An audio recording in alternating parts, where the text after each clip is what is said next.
Okay, so I'll just share my screen and make sure that you guys can see it. Just give me like a thumbs up if you guys can see. Hundreds and hundreds of times, and Lauren can probably relate to me on this fact, is like we hear this all the time in our Instagram DM messages over and over and over again. And it's the same thing. We always ask people because everyone's kind of in a different spot of life and what's kind of hard for them in terms of being able to lose weight or to get in shape.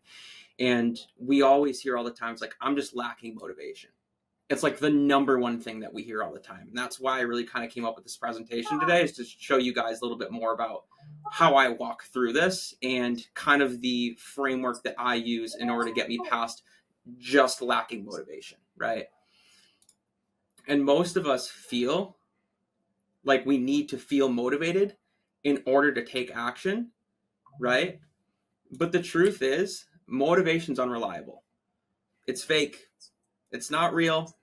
It's short term, okay? And it can't be counted on, okay? Straight up. I'm just telling you guys exactly how it is, right? Discipline, right? Kind of the difference between motivation and discipline here is discipline is what creates real lasting change. Discipline is the boring shit. It's the shit that you don't want to do that stacks up over time and eventually gets you to where you want to be, right? But we're not all as disciplined as we need to be, and we all know that, right? I have days where I don't feel like doing shit, and guess what? I don't do it. And that's completely normal, right? But really after today, I feel like once you learn the frameworks that I'm about to show you here, your mindset's going to be a little bit different in terms of how you actually think about these things and getting from your goal or where you are now to whatever that goal is, whether it be fitness, whether it be anything else. And kind of emphasizing on this point, motivation to me is like eating your favorite candy bar. I'm a big Snickers fan. I don't know about you guys. Lauren, candy bar, what's your favorite? I'm a sweet tarts person. Sweet tarts, whatever those are. I wouldn't say that's a candy bar, but I like that. But yeah. Everyone has their own favorite candy bar, but the thing is like, you eat it, it feels good, it's super sweet, it's in the now, right? But it wears off. And not too long after, you're either craving another candy bar, aka more motivation, and nothing really happens of it. It's very short term, right? And really just to pre-frame everything that I'm going to walk through with you guys today, because I'm going to be a little bit more vulnerable. Obviously, you guys haven't met me, and I'm way more open to people that I haven't met before versus people that I know. So it's going to be very, very easy for me to do this. But at the end of the day, it's like I want you to have that conversation with yourself as well. And really what I want to emphasize here is the mind is the most important battle to win. And if you can't win the battle within your mind, you're never going to win the war. You can't do it. Whether it's weights, whether it's a presentation, whether it's a job interview, whatever it is, if you can't think that you can do it, then you're not going to be able to do it at all, right? If you don't want to go pick up the weight, you don't have to pick up the weight. Your body can refuse because it's too heavy, but if you don't actually want to go pick it up, you're not going to pick it up, and nothing's going to happen, right? And most gurus, right, most motivators, most people, they're all going to say the same thing. You can go on YouTube, you can top motivation. How am I going to do this? They're going to say the same thing to you over and over and over again. And it's just start. Tiffany's laughing. Just start, guys. It's not that hard. It's the dumbest advice I've ever heard. Just start. What? What value am I giving you by saying just start? Right? It's not magic. Starting's the hardest part. If you just start, then you're going to get closer to your goal. Right? It's extremely logical. And I'm 99% sure everyone that's in this group, everyone that's in this program, didn't join this program because you thought it was a candy shop. Right? I'm here to actually give you the things that you want. I'm here to give you the things you need. Right? And that's our job of coaches. Tiffany, can you do me a favor and just mute up? Why? No, you're not going to bite them. I don't know if she can hear me. Tiffany? I'm not taking Do you mind just muting? Oh, yeah. Give me just a moment here. Sorry. No problem. And then what's the pink? So instead of me pretending I'm Tony Robbins. I'd rather just give you real advice. Okay? So 3 things we're going to talk about today. 3 things. Number 1, how are we going to pair motivation and discipline together so you're more likely to take action? Second thing, especially with women, this is what I see a lot, is how to stop self-sabotaging yourself. And point number 3 are the new decision-making frameworks that will reframe how you tackle the tasks at hand. Does that sound good? Thumbs up. You guys ready? Awesome. So my goal is that you walk away with a new perspective on motivation and discipline, really separating the two and what they are and knowing how to identify them, which I think you guys can kind of clearly do that now. And my goal is for you to take action despite when you don't feel like it. Okay? And that's really how all these women did it. Right? I don't know if there's anyone that's currently in the program that's on this page. Is Jeannie in here? Is Carol in here? Is Sherry in here? I don't know if they're in here. Sherry couldn't make tonight. Okay. Jeannie's not in here. So this is how they did it. This is how they did it. Everything that I'm going over today, this is how they did it. It's not a secret because I'm going to let you guys all know what it is today. So obviously I know a lot of you guys haven't met me, and why I decided that I wanted to take over today's call and kind of give you guys this information, right? This was me. This used to be me. I got picked on because how I looked. I got kicked off my soccer team because I wasn't big enough. Just for a little context, I was the goalie. I wasn't tall enough. I wasn't big enough either. I was insecure talking with girls. Look at me now, though. I'm in a group of all of you guys, so I'm a little bit happy about that. I played video games for 8 to 10 hours a day in complete isolation, and I avoided the weight room because of how people were going to look at me. I hate the way that it felt. I hate that people were going to look at me if I even went. I came up with hypotheticals that weren't even existent because I just didn't even decide to go. And having that mindset for me really solidified who I was. This was me in high school. This was me at my high school graduation right here. And then this was probably maybe the first week in college. But you can see, I mean, I was the string bean.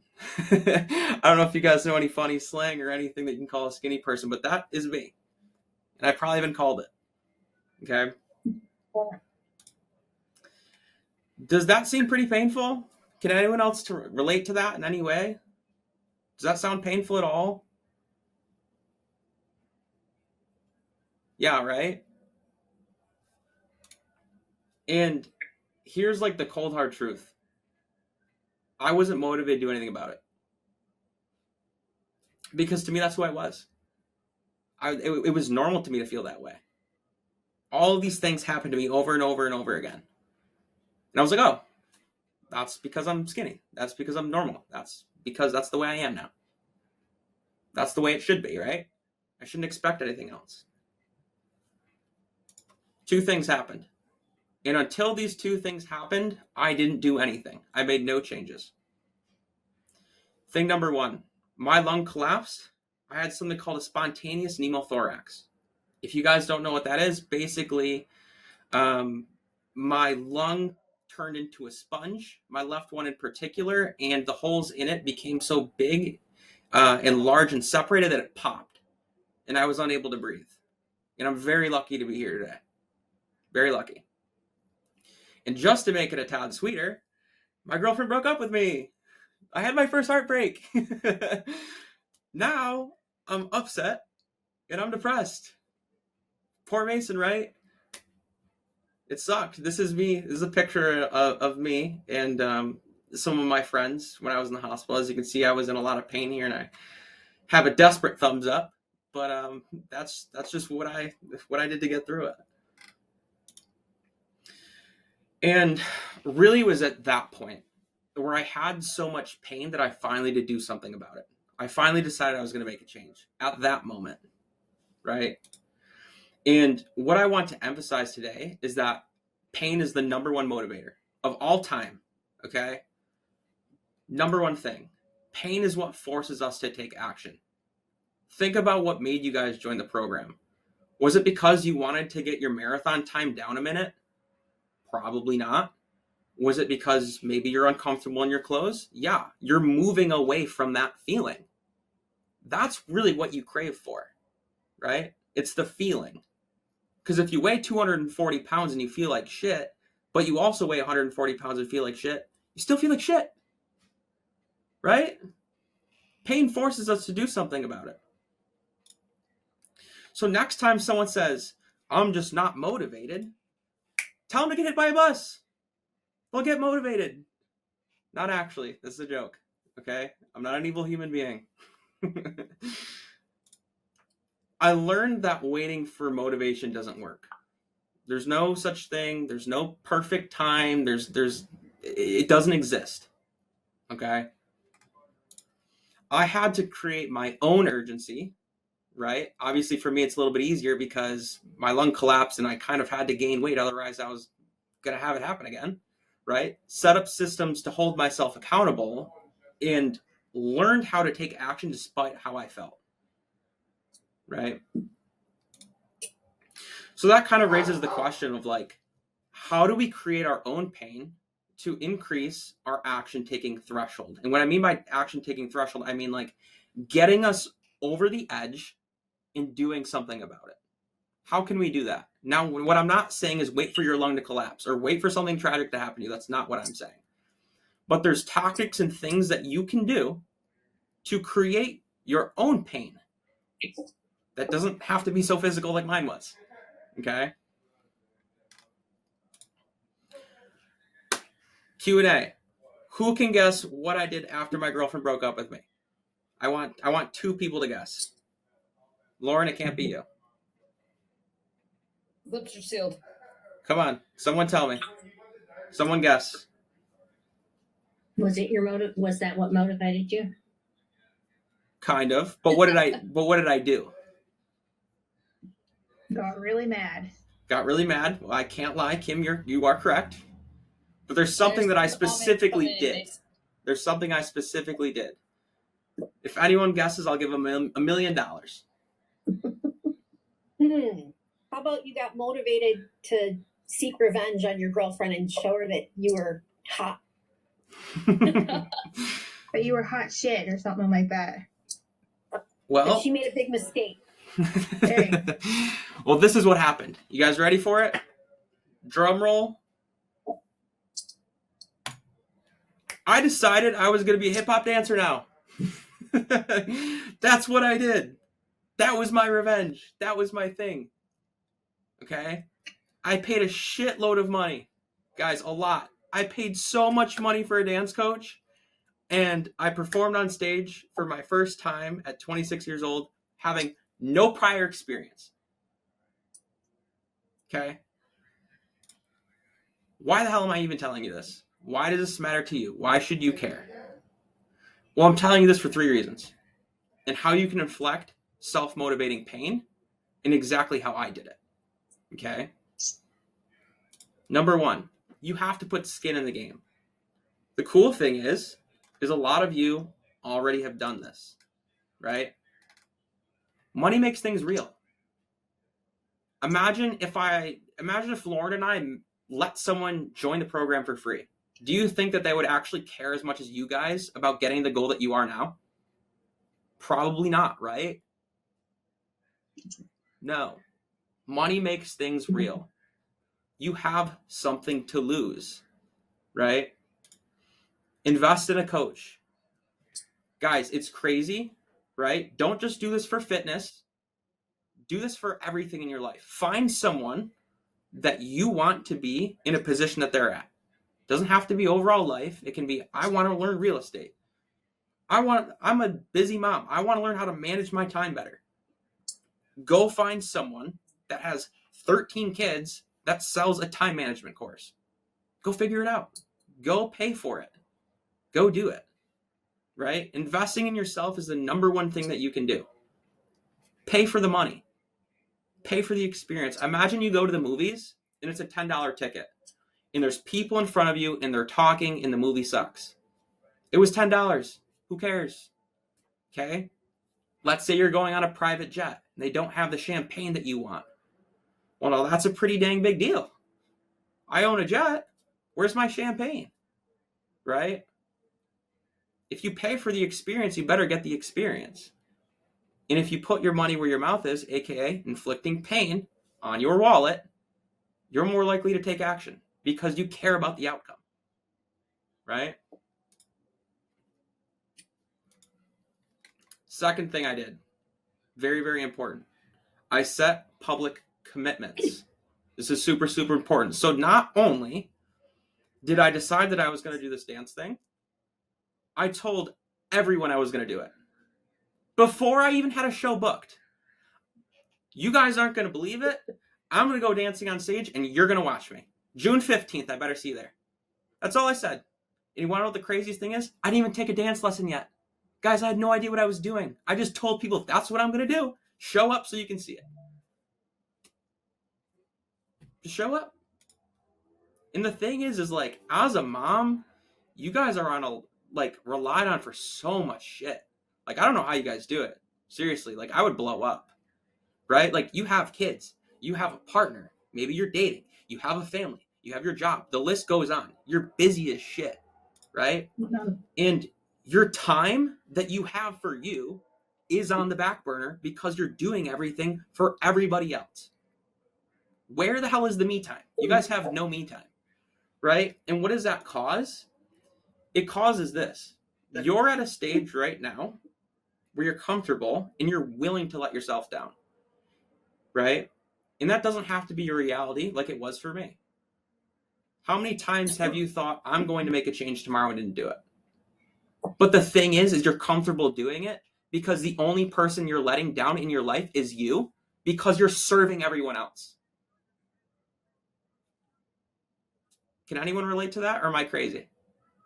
You're true. No, it's true. True. So don't be the queen of I'll do it tomorrow. You guys are way more deserving of that. You do everything for everyone else. Where the hell is the me time? Yep. Okay? Get the thoughts out of your damn head. I'm going to do this tomorrow. Tell someone you're going to do it tomorrow. Tell somebody. Announce your goals. Tell someone. You will be held so much more accountable if you tell people what you're actually going to do. And not only that, you're going to raise your self-respect. And the hardest respect that you can earn is your own respect. Because you're spending 99% of your day and your thoughts in your own head. And if you're constantly saying you're going to do something and you don't do it, it becomes a habit and you become comfortable with not doing the thing that you know you should be doing. But as a busy mother, because everyone relies on you and they look up to you to take action, to take care of them, it leaves you on the back burner. So all you need to do is tell them what you're going to do. And you will be amazed at how so much support you guys will get. But you have to do it. Just tell them. That's the first step. You don't even have to do anything. I couldn't dance. I just told everyone I was going to do it. And then I'll tell you what, that forced me to do it. I know people that were coming. I didn't want to look like an idiot. I forced myself into action. I had to do it. Otherwise, I will look like an idiot. Right? And it doesn't have to be that extreme for you guys. But the thing is, like, please tell your kids, tell your spouse, tell your friends, tell social media what you guys are working on. It's important. Do it. Right? Sign up for an event. Sign up for a 5K near you. Sign up for a trip that requires you to stay committed. Do it now. Right? Don't wait till you're ripped and you have your six-pack and you have your beach body to book a trip in the Bahamas. Go book it first. Go book it first. And if you're not in the position where you're happy with your body by the time you get to Bahamas, guess what? It's going to be a wake-up call for you for when you get home to keep going. Don't wait. Stop waiting. Right? If you book a trip to Bahamas, chances you're going to be wanting to look good when you get there in your bathing suit. Chances are, if you sign up for a 5K, you're going to want to prepare before you do it. This doesn't just apply to fitness. Use social pressure to your advantage. And again, you're going to be amazed at how many people actually back you and support you on your journey. because you're doing that for everyone else. Where's your help? Who helps the moms? Their moms? Right? Like, it's insane. And the third thing that I realized kind of going through this journey in myself is like, you can just choose your hard. Everything is freaking hard. Okay? And a lot of people like to, play their circumstances. I can't do this because of X. I can't do this of Y. Right? But the thing is, like, we can't just do things because, oh, this is the way that it is. I can't be a CEO because I'm a girl and people won't respect me. Bullshit. It's a lousy excuse. And you'll become a victim to your circumstance. And the more that you do that, the more you're not going to take any change or any action. That's just how the world works. And that's how I felt when I was skinny and everyone hated me and I didn't want to go to the weight room and I got kicked off my team and I got broken up with my girlfriend. Like, that's how I felt. Right? Thought it was just me. Right? We're all dealt cards. Here's the truth. Right? Everyone's hands are shitty. Everyone's hands are shitty. Right? Being overweight, being exhausted, being unhappy is hard. It's difficult to be there. It's difficult to be uncomfortable in your clothes. I get it. Like, I've been there. Right? It's difficult. Want to know what else is difficult? Making time for workouts and eating better. They're both hard. Right? If it was easy, we'd all be doing it. Right? Everyone would be doing it if it was easy. And the thing is like, the power is within you. And this is why I say this, is because we get to choose which hard we want to go in. Right? Both are hard. But here's the thing. One of those options, just one of them, will lead you to the outcome you desire. So just choose. Which one do you want? Before you think something's too hard, right? Maybe you're just starting something new. Maybe you're currently doing it. You're thinking about giving up. Think about all the repercussions of not doing anything. Where does that leave you? Probably in the same hard that you've always been in. You're not learning anything new. You're not developing as a person. You're getting comfortable, right? How are you guys feeling so far? Good? Bad? Good? All right. Good. So that leads me into lesson 2. How do we stop self-sabotaging ourselves? Okay, this was a huge one for me. I was like the king of this. Okay. Here's a very, very, very real statistic.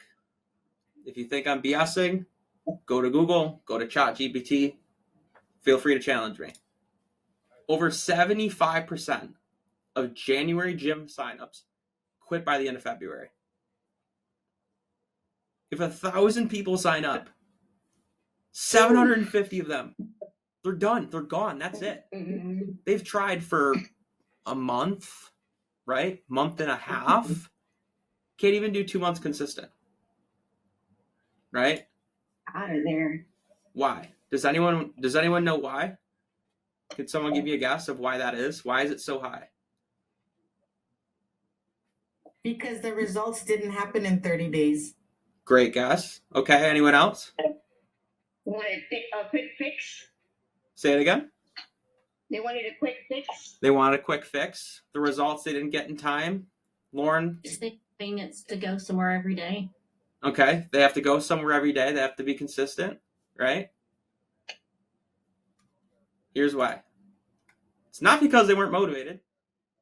They chose to sign up for the gym, and they chose to sign up in January. They're motivated to do something because New Year's resolutions, right? 2 things. I told you guys this in the beginning. They're not enough pain. They're not enough pain. They just use motivation as the fuel source.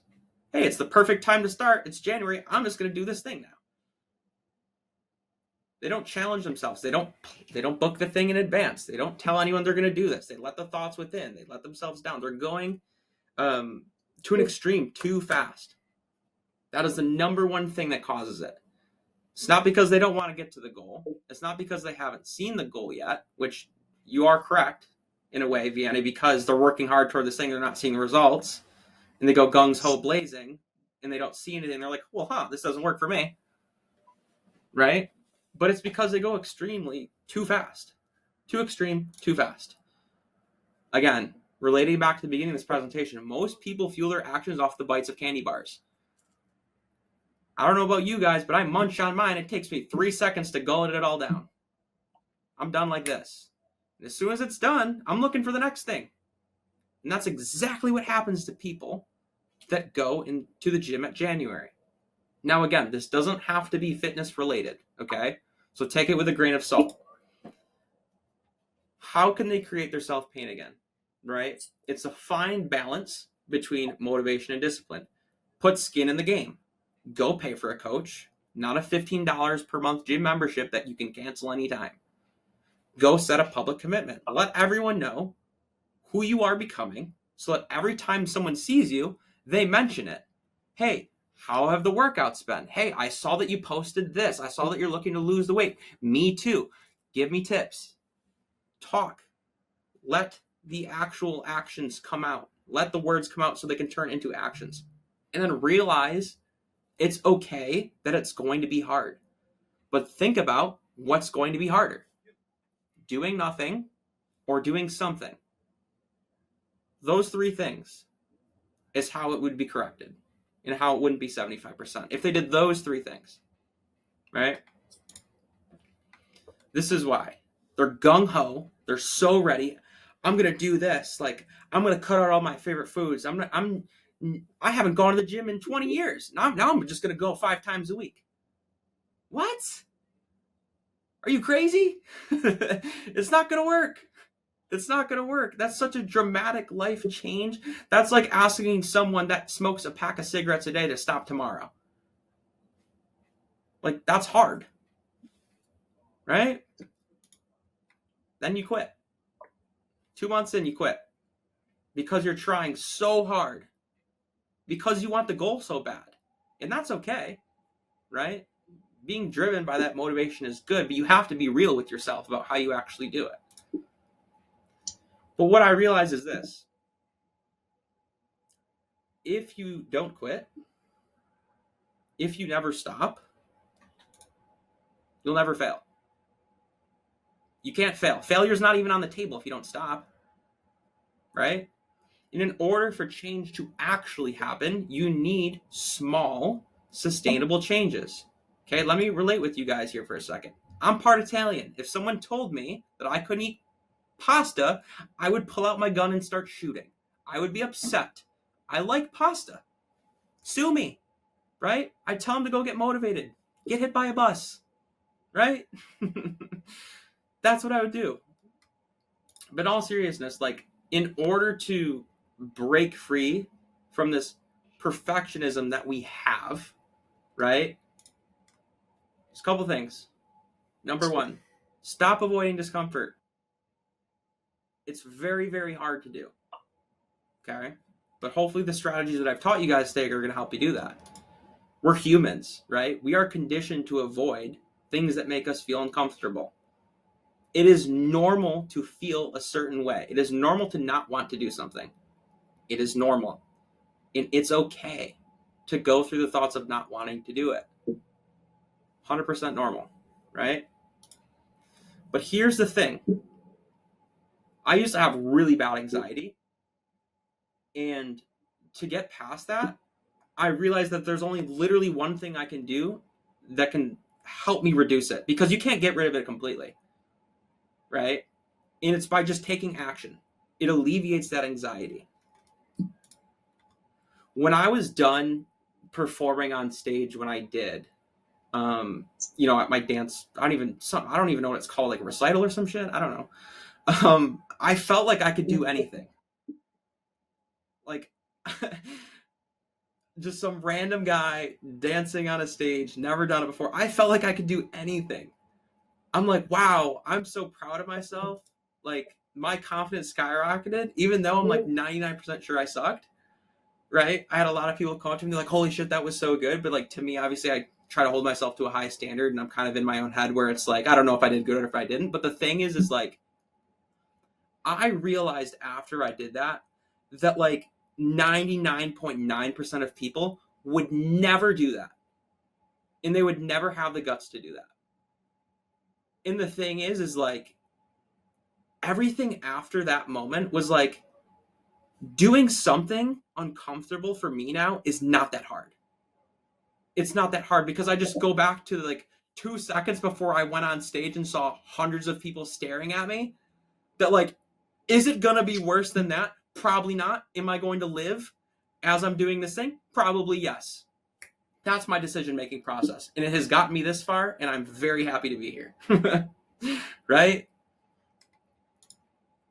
And the thing is like, we have to be very realistic about ourselves and how we work as humans. And it's like, we always have this consistent negative dialogue with ourselves. There is not, think about your day. Did anyone tell themselves today how good they are at something? Or like, oh, I love this about me? Probably not. But how many times were you like, Lauren, I'm a screw up. I should have emailed Mason. Now Mason's mad at me, and now Mason's gonna be on my nerve. Like, how many? Like, all the time. We're so self-critical into thinking these negative thoughts in our head, and those are the things that stick with inside of us. Right? And it's like, the longer, right? The longer the amount of time we avoid this thing inside of our heads, the harder it seems to actually do. If you don't do anything about it, that's going to cause you all of this anxiety. And the thing is like, once you actually do the thing, it's not as bad as you think it was. But the thing is if that process is elongated and you've been avoiding this thing for years, it's going to seem like the end of the world if you do not do something now. Just like a side note, they did a study on this. I forgot. I'll see if I can find it and email it to you guys after I see if I can find it. But it just had to do with this psychologist, and he walked into nursing homes, and he just asked people like, hey, if you could go back in your life and you could change a couple things, what would it be?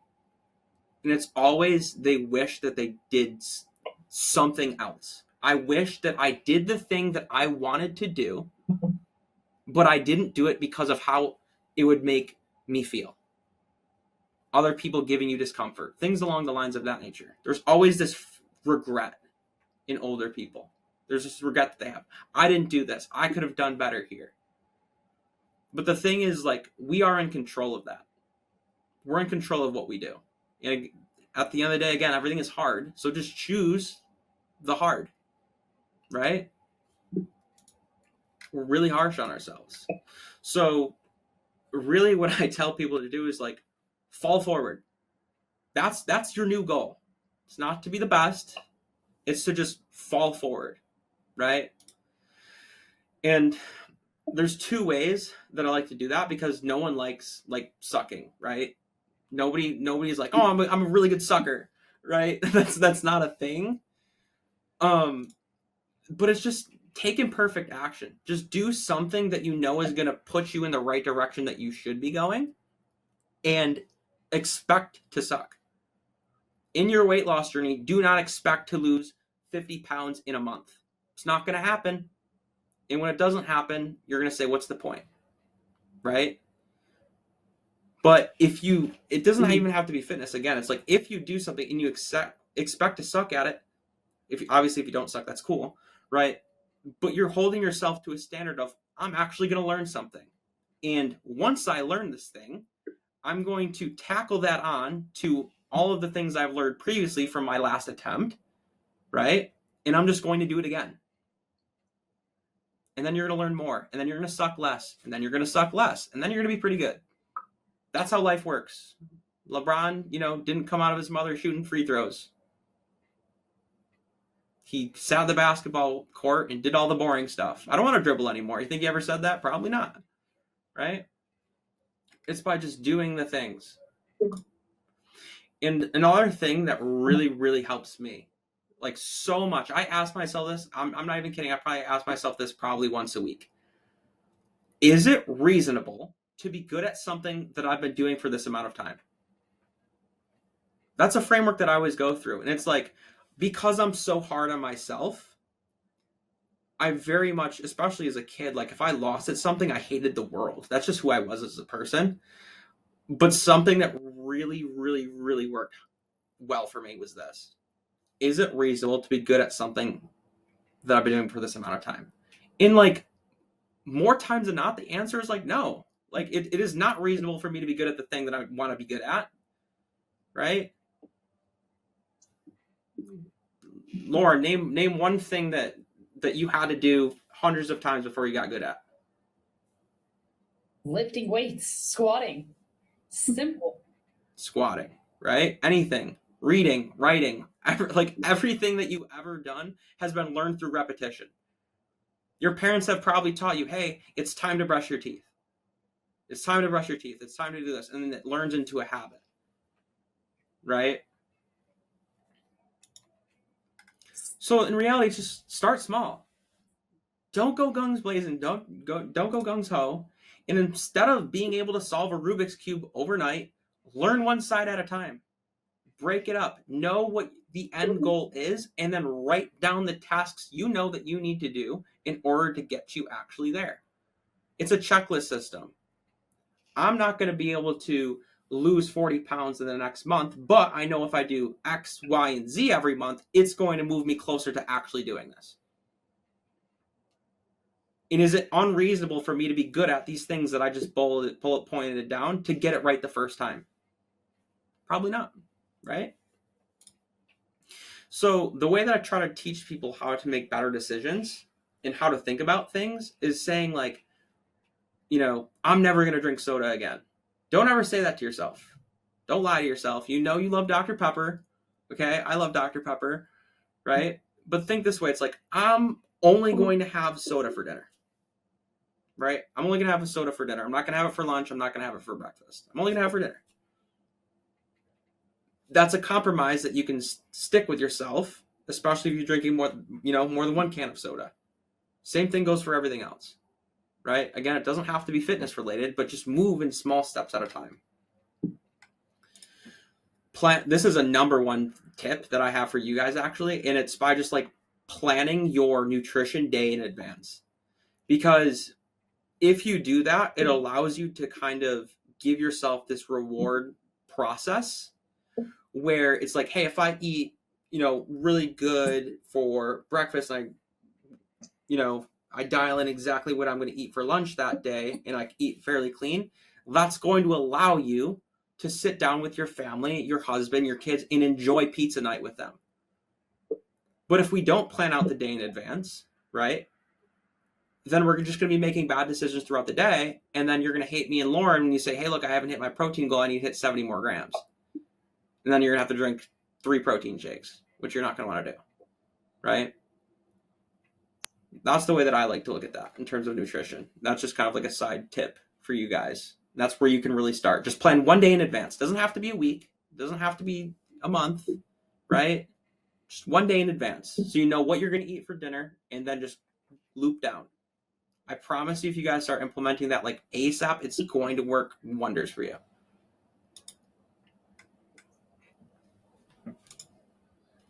This is the huge point that I have as well. A lot of people think that procrastination is a problem. I can't do this because I procrastinate. No. That's not true. Procrastination is your solution to the problem, right? You're choosing to be a perfectionist because you're choosing not to fail. You don't want to be uncomfortable. So instead of actually doing the thing, you're procrastinating, right? That's your solution to the problem. You're making it not a problem, but it's still a problem, right? And the thing is like, you're not lazy. You're just avoiding discomfort. And this is what you really need to ask yourself. What am I afraid of by taking action? Like, write it down. Like, what am I afraid of by doing this thing? And 2, what feeling am I trying to avoid? And if you can just do those 2 things and ask yourself those 2 questions when you feel like you're not trying to do something, you're going to have a lot more clarity of what's actually holding you back. And what you'll learn is like, it's not this huge monster that's like out there to get you. It's usually something like pretty small. Like, my mom's not going to like me if I do this. Or, my coworker is not going to like me anymore. Or some people might think I'm weird. Right? It's just bullshit. Right? It's your life. Do whatever you want with it. And if they're not speaking at your funeral, why do you care anyway? And guess what? You're not going to be at your own funeral because you're dead. Right? So who cares? Do the thing you know you need to do. Right? It's okay to have the feeling of not wanting to do it. Live with that feeling and just do something about it. Right?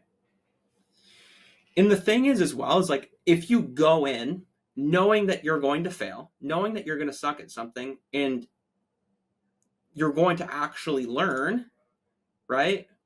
Here's the cool thing. Winners win. You want to know what their feedback mechanism is? Wow. All I got to do is more of that. Figured it out. I'm good. That's it. Right? Losers win as well. And the way that they win is, what skills am I missing so that I can win? That's their feedback. And commonly, if you think about it, the people that win the most are the people that lose the most. And the people that lose the most are the people that do the most stuff. And by doing the most stuff, not necessarily always the right way, but learning through why they're doing it wrong and stacking their knowledge, they finally can come back and say, wow, I just got to do more of that. Right? Meal prep can be hard. Let me give you an example of fitness. Meal prep can be really hard at first. And like, even though you think that's going to save you more time, you're actually kind of like, well, I need Tupperware containers and I need to order these from Walmart. Now I need to know what I'm ordering. And now I need to know my portion size. And now I know how to, I need to put this food on the scale. And now I need to make sure it fits in the containers. Oh no, my kid's crying. Now I have to pick up his toys. Now I have to come back. It's like, everything's all over the place. Right? But the thing is, like, has anyone meal prepped in here? Is anyone kind of in that current stage where they're Kim is? Kim. Oh, I know. Kim, do you mind if I ask you really quickly, like, the first time you meal prepped versus like your 8th or 9th time? Can you tell me how, like, is it taking the same amount of time? Are you more comfortable through the process, or like walk me through it? Oh, it takes me way less time now. There you go. Right? And so the first time you did it though, where you're like, what the hell am I doing? Yeah, and I made way too much food.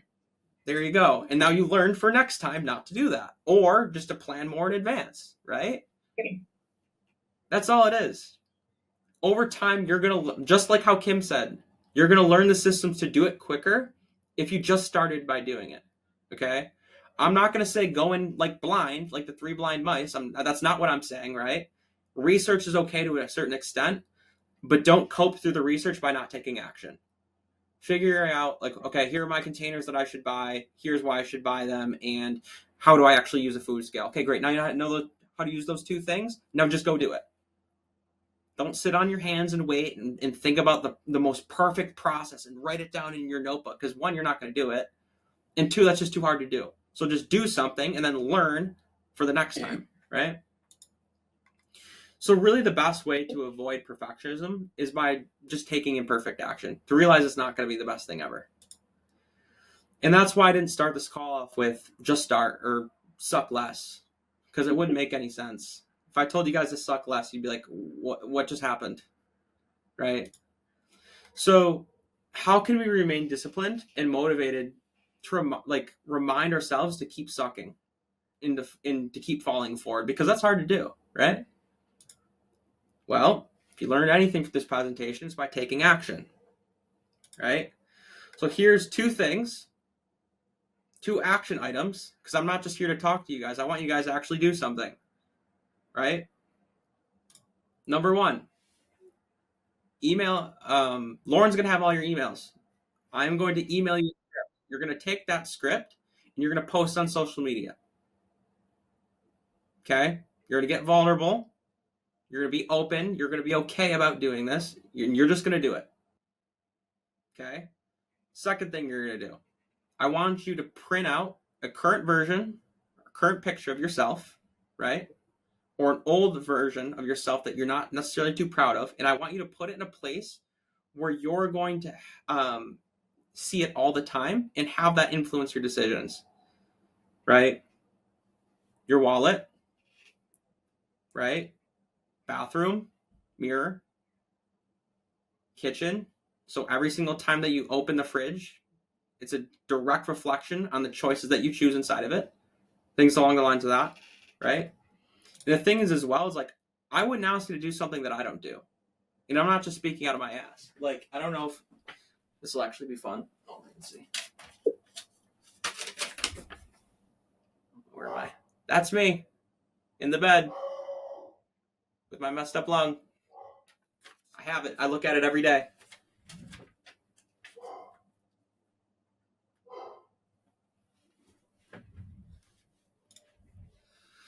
So with that being said, I want to leave you all with 3 very important questions. And these are the questions that I ask myself when I just don't feel like doing something. And I think if you guys can reframe and ask yourself these 3 questions when it comes to doing something new or being uncomfortable or not feeling motivated to do it, here are the 3 things, okay?